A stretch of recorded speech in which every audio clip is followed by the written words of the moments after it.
World of Final Fantasy is certainly a game designed for fans of Final Fantasy. Other people may enjoy the game too, but it's the people who've been with the franchise for years who will truly get the most out of it. This game is filled to the brim with familiar characters, locations, in-jokes, and self-acknowledgements that it's really hard to not fall for this game's charm. The game is all about two siblings, Rain and Lon, as they try to recover their memories and powers as Mirage Keepers. Basically, it's Final Fantasy Pokemon. You travel the world and find all kinds of different Final Fantasy monsters to collect, train, power up, and use in battle. They all have different abilities and weaknesses, and, in a more interesting twist, different conditions for allowing capture. This can be the tried and true lowering hit points, or it could be afflicting a status ailment or using a specific elemental attack. And of course, they all evolve or transfigure into different forms. One of the cooler things it does is that you can go back and forth between evolutions freely at save points. It keeps your options open and saves you from having to capture multiple of the same monster or having to go back and do any unnecessary grinding. The most bizarre mechanic that seems to trip the most people up upon first look is stacking. The two main characters have up to 2 additional monsters with them, and they stack together. This takes every one of their stats, abilities, and attacks and combines them into a single powerful unit. It's why monsters come in different sizes, as the stack must be a small on top of a medium on top of a large character.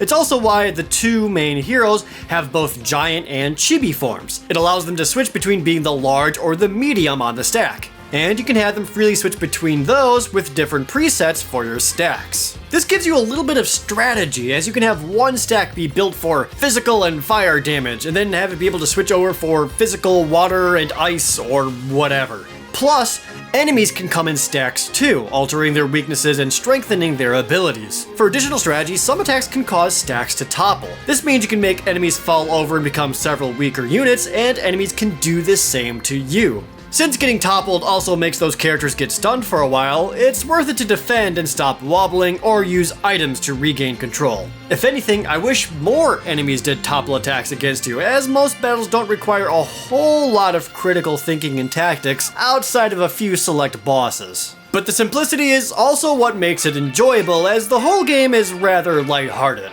The only other gameplay variations are extra large monsters, which basically function as party swapping summons, and the champions, which are summons in the form of well-known Final Fantasy characters. As you play the game, you'll get the ability to call forth numerous Final Fantasy characters that will do a single action and then vanish. In a great fan service touch, a remix of music from their respective game will play for a few minutes after the summon. Or if you wish, you can set the default battle theme to the champions that you've unlocked. The Final Fantasy characters also appear throughout all of the plot, helping Rain and Lon. You'll also visit several locations based on them, complete with familiar music. One of the best parts about this is having places and underused characters from the franchise's history, instead of just the main characters like from the Dissidia games. This means you can expect to see Vivi, Edgar, Ferris, Refia, and so much more. Bizarrely though, for a game called World of Final Fantasy, they disappointingly omitted anything from Final Fantasy 2, 12, and 14. But the ones they did include are great, with stellar voice acting and representation for all of them. And while the voice acting is good, the plot and the dialogue isn't. It starts out lighthearted enough, with having to collect 4 treasures of the elements. But there are a few times throughout the course of the story that the game simply dumps plot all over you.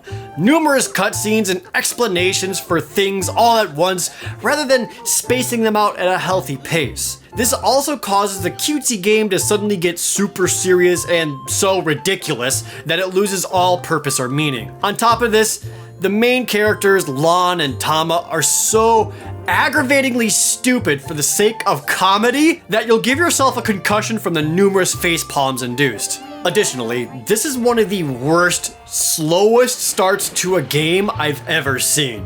The opening hours are filled to the brim with so many cutscenes to explain game mechanics and lore that you barely get to actually play. And I know, har har, Final Fantasy always has long cutscenes, har har, but I'm saying even this is egregious. Even more insulting is at the end of each one of these cutscenes, a text box succinctly explains everything in a matter of seconds. Sadly, even with all of these well-known Final Fantasy characters interacting, which could have been really cool plot-wise, the story is one of those things you need to outright ignore and forget to fully enjoy the game. And if you do enjoy the game, there is plenty to enjoy.